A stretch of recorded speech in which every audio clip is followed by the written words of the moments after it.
পয়গম্বর আইয়ুব আলাইহিস সালাতু ওয়াস সালাম কখনোই তিনি নিজের ভিতরে হিংসা বিদ্বেষ নিয়ে তিনি চলাফেরা করেন। এই আইয়ুব আলাইহিস সালাতু ওয়াস সালাম অনেক সম্পদের মালিক হওয়া সত্ত্বেও তিনি আল্লাহ সুবহানাহু ওয়া তাআলার ইবাদতে মশগুল হয়ে থাকতেন। একদিন ইবলিস আল্লাহ সুবহানাহু ওয়া তাআলার কাছে ডাক দিয়ে বলে, আল্লাহ, তোমার পয়গম্বর আইয়ুব যে তোমার এত ইবাদত বন্দেগী করে, তো এই আইয়ুবের কাছে আমি একটু দেখতে চাই যে আইয়ুব তোমাকে কেন এত ইবাদত বন্দেগী করে। আমার মনে হয় আইয়ুব তোমার ইবাদত বন্দেগী করে না, তার সম্পদের লোভে পড়ে তোমার ইবাদত করে। আল্লাহ সুবহানাহু ওয়া তাআলা ইবলিসকে বলে, তুই কি করবি আমার আইয়ুবের সাথে? আইয়ুব আলাইহিস সালাতু ওয়াস সালামকে ইবলিস পরীক্ষা করার জন্য আইয়ুবের কাছে চলে আসলেন। আইয়ুব আলাইহিস সালাতু ওয়াস সালাম বিশাল সাম্রাজ্যের অধিকারী ছিলেন, তার অনেকগুলো ফলের বাগান ছিলেন। সর্বপ্রথম দিন ইবলিস এসে আইয়ুব আলাইহিস সালাতু ওয়াস সালামের রাজ দরবারে গেলেন, এক হুজুর সেজে, এক আল্লাহর ওলি সেজে গেলেন। যাওয়ার পরে আল্লাহ সুবহানাহু ওয়া তাআলার পয়গম্বর আইয়ুব আলাইহিস সালাতু ওয়াস সালামের কাছে ইবলিস বলতেছে, হুজুর, আপনার রাজ দরবারে, আপনার বাসায় আমাকে একটু কয়েকটা দিন থাকার জায়গা দিন, আমার এখানে থাকার মতো কেউ নাই, আমি যে কারো বাসায় যে থাকবো এরকম কিছু নাই, আমি যে কোনো খাদ্য গ্রহণ করবো ওরকম খাদ্য আমার কাছে নাই, আমার কাছে কোনো অর্থ নাই যে আমি খাদ্য ক্রয় করে খাবো। পয়গম্বর আইয়ুব আলাইহিস সালাতু ওয়াস সালাম একটু মনস্থির করলেন। হঠাৎ করে আইয়ুব আলাইহিস সালাতু ওয়াস সালাম তার নাকের ভিতরে বায়ুর আকারে একটা দুর্গন্ধ পাইলেন। যেই দুর্গন্ধটা আইয়ুব আলাইহিস সালাতু ওয়াস সালাম একটু চিন্তিত হয়ে গেলেন যে এরকম দুর্গন্ধ যা কোনো মানুষের হতে পারে। আইয়ুব আলাইহিস সালাতু ওয়াস সালাম হঠাৎ করে ওই ব্যক্তিকে বলল যে, তোমাকে আমি এখানে থাকার জন্য অনুমতি দিতে পারি না, তবে তোমার খাবারের জন্য কিছু তোমাকে টাকা দিয়ে দিই। পয়গম্বর আইয়ুব আলাইহিস সালাতু ওয়াস সালাম ওই বৃদ্ধ লোক সাজা, দরবেশ সাজা ইবলিসকে কিছু টাকা দিয়ে দিলেন। ইবলিস মন খারাপ করে চলে গেছে। পরের দিন সকালবেলা আবার ইবলিস চলে আসলো। ইবলিস আসার পরে ইবলিস দেখতেছে আইয়ুব আলাইহিস সালাতু ওয়াস সালামের অনেকগুলো ফলের বাগান, ওই ফলের বাগানের ভিতরে সুন্দর সুন্দর ফল গাছে ঝুলতেছে, অনেকগুলো ফল, যেই ফলগুলো বিক্রয় করে আইয়ুব আলাইহিস সালাতু ওয়াস সালাম আরো সম্পদের অধিকারী হতে পারবে। ইবলিস আলাইহিস সালাতু ওয়াস সালাম তার এই ফলের বাগানের কাছে এসে তার কুনজর দ্বারা ওই ফলের বাগানগুলোকে ধ্বংস করেছে। আইয়ুব আলাইহিস সালাতু ওয়াস সালামের চাকর বাকর যারা ছিল তারা আইয়ুব আলাইহিস সালাতু ওয়াস সালামের কাছে গিয়ে বলতেছে, হুজুর, আপনার যে ফলের বাগানগুলো ছিল ওই বাগানগুলো একেবারে ধ্বংস হয়ে গেছে, ফলের বাগানে কোনো ফলের গাছ নাই, কোনো ফল নাই। আইয়ুব আলাইহিস সালাতু ওয়াস সালাম চিৎকার দিয়ে বলে, আলহামদুলিল্লাহ, যে আল্লাহ সুবহানাহু ওয়া তাআলা আমাকে দিয়েছিলেন, আবার তার সম্পদ, তার মাল তিনি নিয়ে গেছে। ইবলিস আলাইহিস সালাতু ওয়াস সালাম সেখানে পরাজিত হয়ে গেলেন। তারপরের দিন আবার ইবলিস পয়গম্বর আইয়ুব আলাইহিস সালাতু ওয়াস সালামের কাছে আসলেন। পয়গম্বর আইয়ুব আলাইহিস সালাতু ওয়াস সালামকে আল্লাহ সুবহানাহু ওয়া তাআলা অসংখ্য পশুর মালিক করে দিয়েছিলেন। আল্লাহ রাব্বুল আলামিনের পয়গম্বর আইয়ুব আলাইহিস সালাতু ওয়াস সালাম তার পশুগুলো দেখাশোনার জন্য কিছু রাখাল দিয়েছিলেন। ওই রাখালরা পশুগুলোকে নিয়ে মাঠে চড়াইতে গেলেন পশু। হঠাৎ করে ইবলিস ওখানে এসে পশুর পালগুলোকে নষ্ট করে দিলেন, পশুর পালগুলোকে জ্বালায় দিলেন। তার কুনজরের কারণে পয়গম্বর আইয়ুব আলাইহিস সালাতু ওয়াস সালামের যে রাখালগুলো ছিল তার ভিতর থেকে কিছু রাখালও মারা গেল। বাকি যে অবশিষ্ট রাখাল ছিল তারা দৌড়ায় গেল পয়গম্বর আইয়ুব আলাইহিস সালাতু ওয়াস সালামের কাছে। আইয়ুব আলাইহিস সালাতু ওয়াস সালামকে ডাক দিয়ে বলে, রাখালরা, হুজুর, আপনার যে পশুর পালগুলো ছিল ওই পশুর পালগুলো একা একা ধ্বংস হয়ে গেছে, ওই পশুর পালগুলো আগুনের মাধ্যমে ছাই হয়ে গেছে, আপনার কিছু রাখাল তারাও ছাই হয়ে গেছে। ও হুজুর, আমাদেরকে আপনি মাফ করিয়া দেন, আপনার পশুগুলোকে আমরা বাঁচাইতে পারলাম না। আইয়ুব আলাইহিস সালাতু ওয়াস সালাম আবার করে নিলেন, আলহামদুলিল্লাহ, যে যার সম্পদ তিনি নিয়ে গেছে, আমার করার কিছু নেই। ইবলিস চিন্তা করলেন, আমি আইয়ুবের ফল ফুলের গাছগুলো ধ্বংস করে দিলাম, আমি তার পশুর পালগুলোকে ধ্বংস করে দিলাম, এখনো আইয়ুব এত আল্লাহ রাব্বুল আলামিনের প্রশংসা করে। এবার ইবলিস চিন্তা করলো একটু জটিলভাবে আইয়ুবকে সাহায্য করতে হবে। কি করবে? ইবলিস আইয়ুব আলাইহিস সালাতু ওয়াস সালামের 12 জন সন্তান ছিল। আইয়ুব আলাইহিস সালাতু ওয়াস সালামের এই 12 জন সন্তান একটা মক্তবে, একটা পাঠশালায় পড়তে যাইত। পরের দিন সকালবেলা ইবলিস যখন ওই আইয়ুবের 12 জন সন্তান মক্তবে পড়ার জন্য গেলেন, তখন ইবলিস ওই মক্তবের কাছে গিয়া মক্তবের যে হুজুর ছিলেন, যে উস্তাদ ছিলেন, তাকে ওখান থেকে সরায়া দিয়া উপরের ছাদটা ভেঙে নিচে ফেলায় আছে। আইয়ুব আলাইহিস সালাতু ওয়াস সালামের 12 জন সন্তান ছাদের নিচে চাপা খেয়ে মারা গেল। হুজুর দৌড়ে গেল আইয়ুব আলাইহিস সালাতু ওয়াস সালামের কাছে, যা বলতেছে, হুজুর আপনার 12 জন সন্তান আমার কাছে পড়ার জন্য গিয়েছিল, শিক্ষা গ্রহণ করার জন্য গিয়েছিল। আমি সামান্য একটু জরুরি কাজে যখন পাঠশালার ভিতর থেকে বাইরে যাই, আবার যখন পাঠশালার কাছে যাই, গিয়ে দেখি আপনার একজন সন্তানও জীবিত নাই। আপনার 12টা সন্তানই চাপের নিচে, ছাদের নিচে পড়ে চাপা খেয়ে মারা গেছে। আইয়ুব আলাইহিস সালাতু ওয়াস সালাম শুনে বলেন আলহামদুলিল্লাহ। হঠাৎ করে আইয়ুব আলাইহিস সালাতু ওয়াস সালামের কাছে পরের দিন আবার ইবলিস চলে গেল। ইবলিস গিয়া আইয়ুব আলাইহিস সালাতু ওয়াস সালামের কাছে একজন দরবেশ সেজে গেল। গিয়া ইবলিস আইয়ুব আলাইহিস সালাতু ওয়াস সালামকে বলতেছেন, হুজুর আমি আপনার একজন ভক্ত, আপনার এই রাজ্যেই আমি বসবাস করি, তো আপনার কাছে আমার কিছু জরুরি কথা আছে। আইয়ুব আলাইহিস সালাতু ওয়াস সালামের কাছে ইবলিস আইয়ুব আলাইহিস সালাতু ওয়াস সালামের 2 কানের কাছে গিয়ে একটু ফু দিয়া দিলেন। 2 কানে ফু দিয়া ইবলিস উদয় হয়ে গেছে। আস্তে আস্তে করে আইয়ুব আলাইহিস সালাতু ওয়াস সালামের কাছে যখন ফু দিয়া ইবলিস গায়েব হয়ে গেল, আইয়ুব আলাইহিস সালাতু ওয়াস সালামের হৃদয়ের ভিতরে তখন থেকে একটা অশান্তি সৃষ্টি হয়ে গেল। আইয়ুব আলাইহিস সালাতু ওয়াস সালাম পরের দিন সকালবেলা যখন ঘুম থেকে উঠলেন, ঘুম থেকে ওঠার পরে পয়গম্বর আল্লাহ রাব্বুল আলামিনের নবী আইয়ুব আলাইহিস সালাতু ওয়াস সালাম তার গায়ের ভিতরে এক প্রকার ঠোসা দাগ সৃষ্টি হয়ে গেল। আইয়ুব আলাইহিস সালাতু ওয়াস সালামের 4 জন স্ত্রী ছিল। এই 4 জন স্ত্রীর ভিতর থেকে 3 জন স্ত্রী আইয়ুব আলাইহিস সালাতু ওয়াস সালামের সাথে বিভিন্ন ঝগড়া দিয়া তারা 3 জন চলে গেছে। বাকি আছে একজন স্ত্রী, যে স্ত্রীর নাম হচ্ছে রহিমা আলাইহিস সালাতু ওয়াস সালাম। হযরত রহিমা আইয়ুব আলাইহিস সালাতু ওয়াস সালামের দেখাশোনা করতেছেন। আইয়ুব আলাইহিস সালাতু ওয়াস সালামের সারা শরীরে ঠুসকা পড়ে গেল।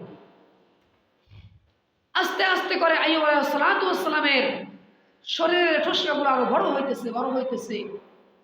আইয়ুব আলাইহিস সালাতু ওয়াস সালামের যত আয়ের পথ ছিল সব পথগুলোকে ইবলিস ধ্বংস করে দিয়েছে। বিবি রহিমা আলাইহিস সালাতু ওয়াস সালামের কাছে যে সমস্ত জমানো টাকা ছিল, উপার্জন ছিল, ওই সম্পদগুলো আইয়ুব আলাইহিস সালাতু ওয়াস সালামের ঔষধ দেখানোর কাজে, ডাক্তার দেখানোর কাজে সেগুলো ব্যয় করে দিয়েছে। এবার আইয়ুব আলাইহিস সালাতু ওয়াস সালামের কাছেও কোনো টাকা নাই। আইয়ুব আলাইহিস সালাতু ওয়াস সালামের স্ত্রী রহিমা আলাইহিস সালাতু ওয়াস সালামের কাছেও কোনো টাকা নাই। হঠাৎ করে রহিমা আলাইহিস সালাতু ওয়াস সালাম আইয়ুব আলাইহিস সালাতু ওয়াস সালামকে ডাক দিয়ে বলে, ও আমার প্রাণের স্বামী, আমার কাছে যে সমস্ত উপার্জনরত টাকা ছিল, সম্পদ ছিল, ওই উপার্জনরত সম্পদগুলোকে আমি আপনার জন্য, ওষুধ কেনার জন্য, আমাদের খাদ্যর জন্য সবকিছু ব্যয় করে দিয়েছি। এখন আমরা কি খাবো বা আপনাকে যে ওষুধ গ্রহণ করে দেব, এরকম টাকা সম্পদ আমার কাছে নাই। আপনি যদি আমাকে অনুমতি দিতেন, তাহলে আমি হালালভাবে অন্যের বাসায় কাজ করে তারপরে আপনার জন্য ওষুধ আনতাম, আমাদের জন্য পানাহার জোগাড় করতাম। পয়গম্বর আইয়ুব আলাইহিস সালাতু ওয়াস সালাম দেখতেছেন তাদের বাঁচার জন্য, তাদের খাওয়ার জন্য এছাড়া আর কোনো পথ নেই। আইয়ুব আলাইহিস সালাতু ওয়াস সালাম তার স্ত্রী রহিমা আলাইহিস সালাতু ওয়াস সালামকে অন্যের বাসায় কাজে যাওয়ার জন্য অনুমতি দিলেন। আস্তে আস্তে করে আইয়ুব আলাইহিস সালাতু ওয়াস সালাম ওই আইয়ুব আলাইহিস সালাতু ওয়াস সালামের দেহের ভিতরে যে ঠুসকা পড়েছিল, ওই ঠুসকার ভিতরে এক প্রকার পোকের জন্ম নিল। আইয়ুব আলাইহিস সালাতু ওয়াস সালাম তার ওই দেহের ভিতরে পোকার জন্ম নিল এবং ওই মাংসগুলো খাওয়ার ফলে তার দেহের ভিতর থেকে এক প্রকার দুর্গন্ধ সৃষ্টি হয়ে গেল। আইয়ুব আলাইহিস সালাতু ওয়াস সালাম তার ঘরের ভিতরে যে সমস্ত চাকর বাকররা ছিল, তার দাস দাসীরা ছিল, সবাই আইয়ুবের প্রতি অতৃষ্ট হয়ে গেল। এলাকার সবাই মিলে আইয়ুব আলাইহিস সালাতু ওয়াস সালামকে তার বাড়ি থেকে, তার এলাকা থেকে বাহির করে দিল। আইয়ুব আলাইহিস সালাতু ওয়াস সালামের দুজন চাকর এবং তার বিবি রহিমা এবং আইয়ুব আলাইহিস সালাতু ওয়াস সালাম এই চারজনকে এলাকা থেকে বাহির করে দিয়েছে। আইয়ুব আলাইহিস সালাতু ওয়াস সালামকে নিয়ে তার বিবি রহিমা এবং তার দুই দাস, দুই চাকর, তারা একটা জঙ্গলের ভিতরে গেল। জঙ্গলের ভিতরে যাওয়ার পরে আইয়ুব আলাইহিস সালাতু ওয়াস সালামকে একটা গাছের নিচে রাখলেন। তখন একটা দাস অন্য দাসকে বলে, একটা চাকর অন্য চাকরকে বলতেছে যে এ যদি সত্যি আল্লাহর নবী হয়ে থাকে তাহলে আল্লাহ সুবহানাহু ওয়া তাআলা তাকে কেন এরকম অভিশাপ দিতেছেন, কেন তাকে এত কষ্ট দিতেছেন? নিশ্চয়ই তিনি না কোনো আল্লাহ রাব্বুল আলামিনের সাথে তিনি নাফরমানি করেছেন, যে নাফরমানির কারণে আজকে আইয়ুব নবীর এই পরিণতি। হঠাৎ করে ইবলিস সেখানে হাজির হয়ে গেল। ইবলিস হাজির হয়ে বলতেছে, ও আইয়ুবের দাস, ও আইয়ুবের চাকর, তোমরা যদি এই আইয়ুবের সংস্পর্শে থাকো, তোমরা যদি আইয়ুবের কাছাকাছি থাকো, তাহলে আইয়ুবের গায়ে যে রকম রোগ হয়েছে ওই রোগ তোমাদের গায়ে হওয়ার সম্ভাবনা রয়েছে। যখন এরকম কথা বললেন, দুজন দাস, দুজন চাকর সিদ্ধান্ত নিলেন যে আমরা আর আইয়ুবের সাথে থাকবো না, আমরা চলে যাব। দুজন তারা আইয়ুব আলাইহিস সালাতু ওয়াস সালামকে এবং বিবি রহিমা আলাইহিস সালাতু ওয়াস সালামকে ওই জঙ্গলের ভিতরে একটা গাছের নিচে রেখে তারা চলে গেছে। পরের দিনে সকালবেলা আল্লাহর নবী, আল্লাহর পয়গম্বর আইয়ুব আলাইহিস সালাতু ওয়াস সালামের স্ত্রী রহিমা, ওই রহিমা খাবার সংগ্রহের জন্য, কাজ সংগ্রহের জন্য গ্রামের চলে গেলেন। আইয়ুব আলাইহিস সালাতু ওয়াস সালাম ওই জঙ্গলের ভিতরে একটা গাছের নিচে বসা, তার বিবি রহিমা গ্রামে চলে গেলেন খাদ্য সংগ্রহের জন্য, কোনো কাজ করার জন্য।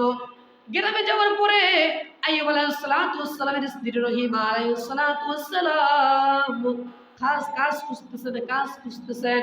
কাজ খুঁজতে দেখতেছেন রহিমা গ্রাম অঞ্চলে কোনো কাজ পাইতেছে না। আর রহিমা চিন্তিত হয়ে গেল। এক পর্যায়ে রহিমা এক দাসীর বাড়িতে গেল, এক বৃদ্ধ লোকের বাড়িতে গেল রহিমা আলাইহিস সালাতু ওয়াস সালাম। রহিমা যাওয়ার পরে এক বৃদ্ধ লোককে বলতেছে, আপনি আমাকে কিছু কাজ দিন, আমি একটু কিছু কাজ করব। আমার স্বামী খুব অসুস্থ, আমার স্বামীকে ওষুধ কেনার দেওয়ার মতো, আমার স্বামীকে ওষুধ খাওয়ানোর মতো, আমাদের খাদ্য খাওয়ার মতো কোনো সম্পদ আমার কাছে নেই। যদি আপনি আমাকে কিছু সাহায্য করতেন। বৃদ্ধ ডাক দিয়ে বলে, আমি বহুদিন সাহায্য করেছি অনেক লোককে, কিন্তু যাকেই আমি সাহায্য করি সেই আমাকে আর সাহায্যের টাকা আমাকে আর ফিরে দেয় না। সুতরাং আমি তোমাকে আর সাহায্য করতে পারবো না, তোমাকে কোনো টাকা দিতে পারবো না। বিবি রহিমা আলাইহিস সালাতু ওয়াস সালাম বলতেছেন, আপনি যদি আমাকে সাহায্য না করেন, কোনো টাকা না দেন, তাহলে আমাকে কোনো না কোনো কাজ দেন, আমি যে কাজ করলে আপনি আমাকে সেই কাজের বিনিময়ে টাকা দিবেন। বৃদ্ধ মহিলা বলতেছে, তোমাকে যখন কাজ দিব ওরকম কাজ আমার নেই। এবার রহিমা তো আরো চিন্তায় পড়ে গেল যে তার স্বামীর জন্য কিভাবে খাদ্য গ্রহণ করবে, খাদ্য নিয়ে যাবে, বা তার স্বামীকে ঔষধ কিনে দেওয়ার মতো সম্পদ তার কাছে নেই, এখন তিনি কি করবেন। হঠাৎ করে বৃদ্ধ লোক ডাক দিয়ে বলে, ও আইয়ুবের স্ত্রী রহিমা, তুমি যদি আমার কাছ থেকে টাকা নিতে চাও তাহলে একটা শর্তে তোমাকে আমি টাকা দিতে পারি। রহিমা আলাইহিস সালাতু ওয়াস সালাম একটু খুশি হয়ে গেলেন যে বৃদ্ধ এতক্ষণ বলতেছে টাকা দিতে পারবে না, সেই বৃদ্ধ বলতেছে আমাকে টাকা দিবে। এবার রহিমা বলতেছে, আপনার কি শর্ত? আপনার সব শর্তে আমি টাকা দিতে রাজি। এবার বৃদ্ধ রহিমা আলাইহিস সালাতু ওয়াস সালামকে ডাক দিয়ে বলে, ও আইয়ুবের স্ত্রী রহিমা, তোমার মাথায় যে সুন্দর চুল রয়েছে, ওই চুলগুলো যদি তুমি কেটে আমাকে দিয়ে দাও তাহলে তোমাকে ওই চুলের পরিবর্তে আমি তোমাকে টাকা দিতে পারি। রহিমা আবার কেঁদতে কেঁদতে বলতেছে, ও বৃদ্ধ লোক, আমার স্বামী এমন রোগ আক্রান্ত, তার শরীরে পোকার ঘর হয়েছে আমার স্বামীর শরীরের ভিতরে। আমার স্বামী যখন বিছানা থেকে ওঠেন তখন আমার চুল ধরে টাইনে তারপরে আমার স্বামী বিছানা থেকে উঠে বসে। আমি যদি আমার চুলগুলো আপনাকে দিয়ে দেই তাহলে আমার স্বামী আইয়ুব, আমার স্বামী কিভাবে তার বিছানা থেকে উঠে বসবে? এবার বৃদ্ধ বলতেছে, যদি তুমি তোমার সব চুল দিতে না চাও তাহলে তোমার মাথায় যে চুল রয়েছে ওই চুলগুলো থেকে অর্ধেক চুল আমাকে দিয়ে দাও। এবার রহিমা মনস্থির করলেন যে যদি টাকা নিতে হয়, আমাদের জীবন যদি বাঁচাতে হয়, আমার স্বামীকে যদি বাঁচাতে হয়, তাহলে আমার চুল অর্ধেক দিতেই হবে। রহিমা তার মাথার অর্ধেক চুল কেটে বৃদ্ধকে দিয়ে দেন। বৃদ্ধ চুলের পরিবর্তে তাকে টাকা দিলেন। ওই টাকা দ্বারা রহিমা কিছু ফলমূল, কিছু ওষুধ কিনে নিয়ে তার স্বামীর কাছে রওনা দিলেন। পথে মধ্যে ইবলিস দেখতেছে রহিমা তার চুল বিক্রি করে অর্ধেক চুল কেটে তার স্বামীর জন্য খাবার সংগ্রহ করেছেন, তার স্বামীর জন্য ওষুধ সংগ্রহ করে তিনি তার স্বামীর কাছে যাইতেছে। ইবলিস আবার দরবেশ সাজলেন। ইবলিস আবার দরবেশ সেজে আল্লাহ রাব্বুল আলামিনের পয়গম্বর আইয়ুব আলাইহিস সালাতু ওয়াস সালামের কাছে চলে গেলেন। আইয়ুব আলাইহিস সালাতু ওয়াস সালামের কাছে গিয়া বলে, ও আল্লাহ রাব্বুল আলামিনের পয়গম্বর আইয়ুব, তোমার স্ত্রী রহিমা তিনি এলাকায় গিয়া চুরি করেন। ওই চুরি করার কারণে প্রত্যেকটা দিন তিনি চুরি করেন, যে চুরি করার কারণে আজ এলাকাবাসী ধরে তোমার স্ত্রীর চুল অর্ধেক কেটে দিছে। আইয়ুব আলাইহিস সালাতু ওয়াস সালামের স্ত্রী রহিমা আইয়ুব আলাইহিস সালাতু ওয়াস সালামের কাছে যখন আসলেন, রহিমাকে দেখা মাত্র আইয়ুব আলাইহিস সালাতু ওয়াস সালাম রহিমার প্রতি ঘৃণা সৃষ্টি হয়ে গেল। রহিমার সাথে কথা বলতেছে না, রহিমাকে দেখলে অন্যদিক মুখ ফেরায় ফেলে, মানে অন্য মনস্ক হয়ে গেল, রহিমাকে সহ্য করতেছে না। রহিম আলাইহিস সালাতু ওয়াস সালাম পয়গম্বর আইয়ুব আলাইহিস সালাতু ওয়াস সালামকে ডাক দিয়ে বলে, ও আমার প্রাণের স্বামী, আমি আপনার জন্য খাদ্য গ্রহণ করে এসেছি, খাদ্য সংগ্রহ করে এসেছি, আর আপনি কিনা আমার সাথে এরকম করতেছেন, এর কারণ কি? আইয়ুব আলাইহিস সালাতু ওয়াস সালাম ডাক দিয়ে বলে, ও আমার স্ত্রী রহিমা, তোমাকে আমি খুব ভালোবাসতাম, একটা মোহাব্বত করতাম। ও রহিমা, তুমি আমার জন্য খাদ্য সংগ্রহ করার জন্য তুমি ওই গ্রামে গিয়া কেন চুরি করো? রহিমা তিনি কান্না শুরু করে দিলেন যে আমি গ্রামে গিয়ে চুরি করি না, তারপর কেন আপনার কাছে এরকম মিথ্যা অপবাদ দিলেন? রহিমা আল্লাহ রাব্বুল আলামিনের কাছে দুইখানা হাত উত্তোলন করে চিৎকার দিয়ে কান্না করে বলে, আল্লাহ, তুমি তো গায়েবের মালিক, তুমি তো দেখেছো আমি চুরি করেছি নাকি? তুমি আমার স্বামীর কাছে যিনি এসে যে কুলঙ্গারটা আমার স্বামীর কাছে এরকম মিথ্যা অপবাদ দিলে তুমি তার বিচার করো। আল্লাহ সুবহানাহু ওয়া তাআলা তার পয়গম্বর আইয়ুব আলাইহিস সালাতু ওয়াস সালামকে জিবরাইল আলাইহিস সালাতু ওয়াস সালামের মাধ্যমে জানায় দিল, ও আইয়ুব, তোমার স্ত্রী রহিমা, যে রহিমা তোমার জন্য তার গ্রামে গিয়ে কাজ করে এক পর্যায়ে তার চুলকে কেটে তিনি তার চুলের পরিবর্তে তোমার জন্য খাদ্য নিয়ে আসছে। ও আইয়ুব, তোমার স্ত্রী কোনো চুরি করে নাই, তোমার স্ত্রী কোনো তোমার যেতে মান ক্ষুণ্ণ হয়, তোমার যেতে আমার আল্লাহর নাফরমানি হয়, ওরকম কোনো কাজ করে নাই। সুতরাং তুমি তোমার স্ত্রীর কাছে তুমি মনস্থির করে তার কাছে ভালোভাবে আচরণ করো। আইয়ুব আলাইহিস সালাতু ওয়াস সালাম তার স্ত্রী রহিমাকে ডাক দিয়া রহিমার কাছে ক্ষমা চাইলেন, রহিমা তুমি আমাকে ক্ষমা করে দাও, আমি জানতাম না যে এরকম, কিন্তু আমার কাছে এক দরবেশ যে আমার কাছে এসে বলেছে যে তুমি চুরি করে, তাই তোমার চুরির অপবাদে তোমার চুল কেটে দিয়েছে। আইয়ুব আলাইহিস সালাতু ওয়াস সালাম খাবার গ্রহণ করলেন। পরের দিন আবার যখন আইয়ুব আলাইহিস সালাতু ওয়াস সালামের স্ত্রী রহিমা আবার যখন খাদ্য সংগ্রহের জন্য গ্রামে চলে গেলেন, রহিমা গ্রাম থেকে আসার পথে একজন ওই ইবলিস আবার দরবেশ রাস্তার ভিতরে আবার রহিমার সাথে দেখা দিলেন। রহিমার সাথে দেখা দিয়া বলতেছে, রহিমা, তোমার নাম কি? তিনি বলতেছে যে আমার নাম রহিমা। তোমার পরিচয় কি? তিনি বলতেছেন আমার পরিচয় হচ্ছেন আমার স্বামী হচ্ছেন আইয়ুব, যে আইয়ুব হচ্ছেন আল্লাহ সুবহানাহু ওয়া তাআলার একজন নবী। এবার রহিমা বলতেছে আমার স্বামী খুব অসুস্থ। এবার ইবলিস যে দরবেশ সে তিনি বলতেছে, হ্যাঁ আমি তোমার স্বামীকে চিনি, যে তোমার স্বামীর গায়ে ঠোস ঠোস এক প্রকার রোগ হয়েছে, ওই রোগের ভিতরে ঠোসটার ভিতরে এক প্রকার আবার পোকা জন্ম নিয়েছে। বলে হ্যাঁ, বলে তোমার ওই স্বামীর রোগ যদি ভালো করতে হয় তাহলে আমার কাছে কিছু ওষুধ আছে, ওই ওষুধগুলো যদি তুমি নিয়ে তোমার স্বামীকে, তোমার স্বামীর কাছে না বললে যদি খাওয়াইতে পারো, তাহলে তোমার স্বামীর রোগ ভালো হয়ে যাবে। আর যদি ওষুধগুলো তোমার স্বামীকে তুমি বলার পরে খাওয়াও, তাহলে কিন্তু তোমার স্বামীর রোগ ভালো হইবে। এবার রহিমা বলতেছেন, তুমি আমাকে খাদ্যগুলো দাও, ওষুধগুলো দাও, আমি আমার স্বামীকে না বলেই, আমার স্বামীকে না জানাই আমি খাবারগুলো খাওয়াবো, ওষুধগুলো খাওয়াবো। ইবলিস এক প্রকার পানির মতো এক প্রকার ওষুধ দিলেন, আর এক প্রকার মাংস। এবার ইবলিস বলতেছে, এই পানিগুলো তোমার স্বামীকে খাওয়াবা, এবার এই মাংসটা তোমার স্বামীকে ভুনা করা, তারপরে খাওয়াবা। রহিমা খাবারগুলো নিয়ে, ওষুধগুলো নিয়ে পয়গম্বর আইয়ুব আলাইহিস সালাতু ওয়াস সালামের কাছে আসলেন। আইয়ুব আলাইহিস সালাতু ওয়াস সালামের কাছে আসার পরে রহিমা চিন্তা করলেন, আমার স্বামী একজন আল্লাহর নবী, আর আমার স্বামীকে আমি না বলে কিভাবে খাওয়াই। রহিমা আইয়ুব আলাইহিস সালাতু ওয়াস সালামের কাছে ডাক দিয়ে বলে, ও আমার প্রাণের স্বামী আইয়ুব, আমার কাছে একজন দরবেশ, যেই দরবেশ কিনা বলেছে তা সে আপনার একজন ভক্ত, সে একজন মুসলিম, সে আমার কাছে ওষুধগুলো দিয়েছে, এই ওষুধগুলো নাকি আপনি খাওয়ার সাথে সাথে আপনি সুস্থ হয়ে যাইবেন। আইয়ুব আলাইহিস সালাতু ওয়াস সালাম ডাক দিয়ে বলে, ও আমার প্রাণের স্ত্রী রহিমা, ওই খাদ্যগুলো, ওই ওষুধগুলো এখন আমি খাইতে পারবো না।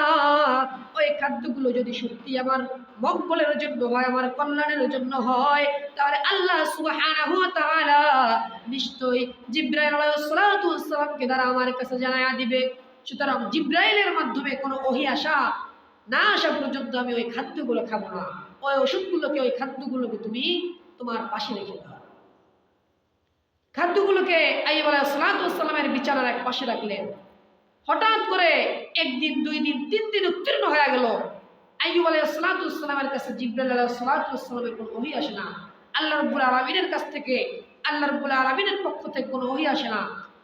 এবার আইয়ুব আলাইহিস সালাতু ওয়াস সালাম আরো চিন্তা করে গেল যে আল্লাহ সুবহানাহু ওয়া তাআলার পক্ষ থেকে প্রত্যেক দিন কমপক্ষে 2 বার হলেও আমার কাছে ওহী আসে, কিন্তু এখন এই 3 দিন হয়ে গেল, এখন এক পর্যন্ত 3 দিনের ভিতরে একবার আমার কাছে ওহী আসলো না। হঠাৎ করে গায়েব থেকে খবর আসলো, তোমার কাছে, তোমার পাশে যে ওষুধগুলো রাখা হয়েছে, ওই ওষুধগুলো কোনো সাধারণ ওষুধ না, ওই বোতলের ভিতরে যে পানির মতো রয়েছে, ওই পানিটা হচ্ছে শরাব, যেগুলো হচ্ছে মদ, এবং যে মাংসগুলোকে তোমাকে ভুনা করে খাওয়ানোর কথা বলা হয়েছে, ওইগুলো হচ্ছে শকুনের মাংস। যে শরাব এবং শকুনের মাংস তোমার বিছানার পাশে থাকার কারণে তোমার কাছে এতদিন আল্লাহ সুবহানাহু ওয়া তাআলা ওহী নাযিল হয়ে যায়। যখন আইয়ুব আলাইহিস সালাতু ওয়াস সালাম তার স্ত্রী রহিমাকে ডাক দিয়ে বলল, রহিমা, তুমি আমার বিছানার পাশ থেকে আমার ওই ওষুধগুলো যে তোমাকে দিয়েছে, ওষুধগুলো তুমি সরায় ফেলো, ওগুলো কোনো ওষুধ না, ওইগুলো হচ্ছে শরাব এবং শকুনের মাংস। যেই মাংস এবং শরাবের কারণে আল্লাহ সুবহানাহু ওয়া তাআলার পক্ষ থেকে আমার কাছে কোনো ওহী এতদিন নাজিল হয় নাই। রহিম আলাইহিস সালাতু ওয়াস সালাম পয়গম্বর আইয়ুব আলাইহিস সালাতু ওয়াস সালামের আদেশ পাওয়া মাত্রই যখন ওই খাদ্যগুলো, ওই হারাম খাদ্যগুলো যখন তার বিছানার পাশ থেকে সরায় নিলেন, হঠাৎ করে আল্লাহ সুবহানাহু ওয়া তাআলার পক্ষ থেকে জিবরাইল আলাইহিস সালাতু ওয়াস সালামের মাধ্যমে আল্লাহ সুবহানাহু ওয়া তাআলা তার পয়গম্বর আইয়ুব আলাইহিস সালাতু ওয়াস সালামের কাছে সংবাদ পাঠাইলেন, আইয়ুব, ও আইয়ুব, আল্লাহ সুবহানাহু ওয়া তাআলা তোমার কাছে ওই শরাব এবং ওই শকুনের মাংস থাকার কারণে তোমার কাছে আল্লাহ সুবহানাহু ওয়া তাআলা এতদিন কোনো সংবাদ পাঠায় নাই। আইয়ুব আলাইহিস সালাতু ওয়াস সালাম এবার আস্তে আস্তে করে আল্লাহ রাব্বুল আলামিনের সাথে আবার কথোপকথন হইতেছেন।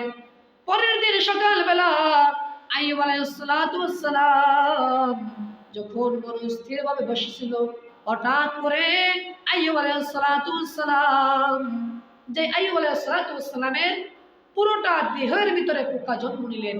পোকায় পুরোটা দেহের মাংস খাওয়া ফেলছে, শুধু তার জিহ্বা, চোখ মোবারক, এই 2টা জিনিস শুধু বাকি আছে পোকে খাওয়ার মতো। এবার জিহ্বার ভিতরেও পোকায় কামড় দিল। এবার আল্লাহ সুবহানাহু ওয়া তাআলার পয়গম্বর আইয়ুব আল্লাহ রাব্বুল আলামিনের কাছে ডাক দিয়ে বলে, আল্লাহ, তুমি আমার পুরোটা শরীরের ভিতরে তুমি পোকা দিয়ে দিলা, পুরোটা শরীরকে তুমি পোকা দিয়ে খাওয়াইলা, এতে আমার বিন্দু পরিমাণ কষ্ট লাগে না। তো আমার জিহ্বা দ্বারা আমি তোমাকে ডাকি, আর আমার চক্ষু মোবারক দ্বারা আমার স্ত্রীকে দেখি, এবং আমি সময় দেখে, সূর্য দেখে, আবহাওয়া দেখে আমি তোমার ইবাদত করি। সুতরাং আল্লাহ, তুমি আমার জিহ্বাটাকে এবং আমার চক্ষু দুইটাকে তুমি পোকা দ্বারা খাওয়াইও না। আল্লাহ সুবহানাহু ওয়া তাআলা হঠাৎ করে গায়েবের আওয়াজ দিয়ে বলতেছে, আইয়ুব, এতদিন যে তুমি কষ্টের বুকে তোমার জীবন যাপন করলা, এই কষ্টের বুকে জীবন যাপন করার কারণ হচ্ছে ইবলিসের প্রতিশোধ। সুতরাং আর নয়, আমি আল্লাহ রাব্বুল আলামিন কথা দিতেছি, তুমি আইয়ুবের শরীর থেকে যত প্রকার অসুখ বিসুখ বালা মুসিবত রয়েছে, যত প্রকার পোক রয়েছে, সব কিছুকে আজ আমি শেষ করে দিব। আইয়ুব আলাইহিস সালামকে আল্লাহ সুবহানাহু ওয়া তাআলা ডাক দিয়ে বলে, আইয়ুব, তোমার পায়ের যে টাকনু রয়েছে, ওই টাকনু দ্বারা তুমি জমিনের উপরে একটু আঘাত করো। আইয়ুব আলাইহিস সালাম তার পায়ের টাকনু দ্বারা, তার পায়ের গিরা দ্বারা যখন মাটির উপরে আঘাত করলেন, হঠাৎ করে আল্লাহ সুবহানাহু ওয়া তাআলার রহমতে, আল্লাহ সুবহানাহু ওয়া তাআলার করুণায় ওই হাঁটুর তার টাকনুর টাকের উসিলায় ওই জমিন থেকে একটা পানির কূপের সৃষ্টি হয়ে গেল।